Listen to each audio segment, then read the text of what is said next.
The Spider-Man No Way Home trailer came out a couple weeks ago, and it would be an understatement to say people are excited.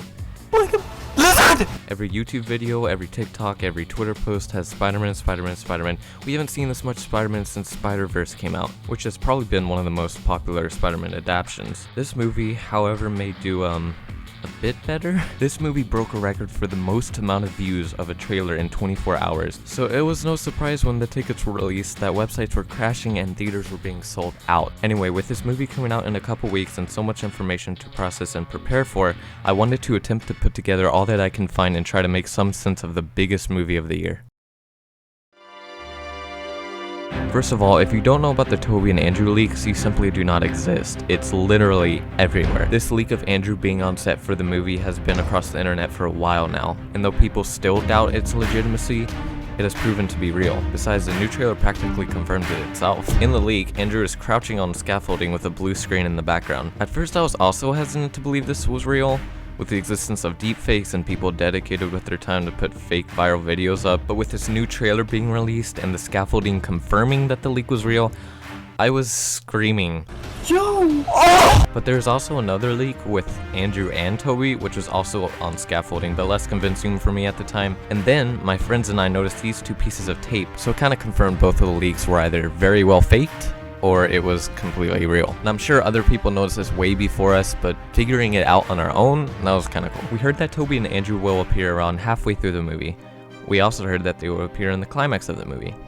We also heard that Ant-Man and the Wasp was going to be good, but you can do your best and narrow it down to the point where you can walk out of the movie theater saying, "I knew it." So when it comes to Toby and Andrew, that pretty much nailed the coffin in the wood, or the coffin in the wood, in the sealed.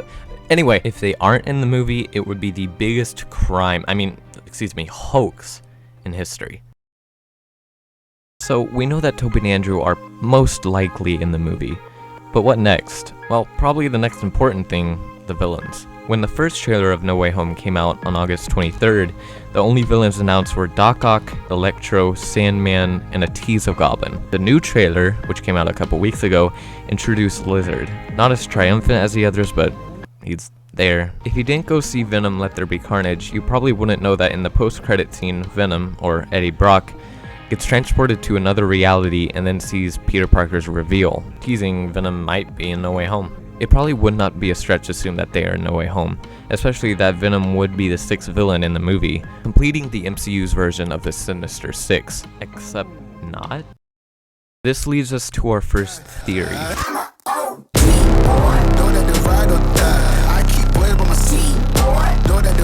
It's probably a known possibility at this point that Otto Octavius becomes Peter's ally in the movie.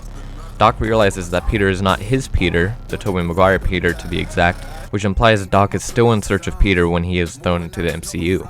For example, the trailer shows Doc talking to Peter and his friends in an underground lair? Subway? I don't even know. They're talking peacefully, trying to understand what's happened. Doc might have been caught at this point, as it is relatively known that Strange is trying to capture all the unwanted visitors. Peter may be trying to go behind Strange's back to try to help the lost alternate universe villains. Also, in the new clips of the most recent trailer, Doc's tentacles seem to absorb Spider-Man's nanotech suit, which people are theorizing could help with the Doc's control of the arms. He may realize what he got himself into and could try to help Strange and Peter return back to his own reality. We can then see Electro seeming to attack Doc in a later shot, which helps with the series' case. After going over the trailer many times, I've picked up a ton of clues, possibilities, but mostly questions. Firstly, there are two variations of the same shot in these trailers. One of Peter and Strange on a train flying through the Grand Canyon, and then another flying around through a warped city. We know Marvel loves to trick us and mislead us with CGI, which could mean a good amount of this trailer is fake. Someone in this movie is gonna be severely injured or die, and it's not looking good for Happy. We can see multiple shots of the same building, seeming to be a hotspot for the villains. Sandman, Electro, and possibly Lizard, because who else could jump out of the truck like that, and Goblin. We can see a SWAT team move in on Happy in a car, which is concerning. He also seems to be looking at someone in a worried way. This could possibly be the Feast building we have been teased about, and where all these shots take place. The villains could be trying to attack Peter's family, which is why you can see Peter jumping in front of this Goblin grenade. Yeah, I don't know how that's gonna go. We've seen a ton of fake CGI for trailer flash and shock value, and the most unbelievable part of this trailer for me is Goblin being in this scene. The highway scene, which seems to be fairly early on in the movie, is implied to be one-on-one with Doc when they first encounter each other after the multiverse is unleashed. But Marvel also tells us Goblin shows up as well, which makes that scene a lot more complicated. My opinion is either Goblin doesn't show up in that scene at all, or he does and Doc just helps Peter escape. Regardless, I'm willing to bet Goblin will get his deserved screen time. Another talking point of this newest trailer is Electro has a new suit. It's almost like he got a rebranding since the Amazing Spider-Man 2 when he was just really blue. But now it seems he has an arc reactor, which is most likely helping him control his electricity better than before. He also seems to make his first appearance along these telephone lines. Yo. Yeah, so Peter has a new suit. No, not this one, or this one, or this one, this one. At first I thought it was some sort of Wakandan suit or Doctor Strange suit, but everyone is pointing out that it's actually Peter's regular suit, just inside out. I don't know if it's supposed to help against electricity, or he just happens to be wearing it in his first encounter with Electro. But yeah, new suit. One of the biggest misconceptions of these Marvel trailers that I make every time they come out is that the order of the clips is the order of the movie. So it's very possible that the highway scene is late in the movie or the Statue of Liberty scene is midway through. Probably the most talked about part of the newest trailer is Peter jumping towards Electro, Sandman, and Lizard alone. Well, I noticed and millions of others noticed immediately that Lizard and Electro are not looking at Peter. So obviously they're heading towards two different things. I wonder who that could be. Also, in a Brazilian version of the trailer, it seems like they forgot to cut out the lizard being kicked by something, so Marvel most likely painted out Toby and Andrew Spiderman. Notice how Peter jumps down instead of towards Sandman? It seems like he's trying to get to whatever they're guarding, probably something on the statue. MJ falls exactly how Gwen Stacy falls in The Amazing Spider-Man 2. Most fans are hoping Andrew redeems himself by saving MJ if Peter can't, because we all know what happened in Amazing Spider-Man 2.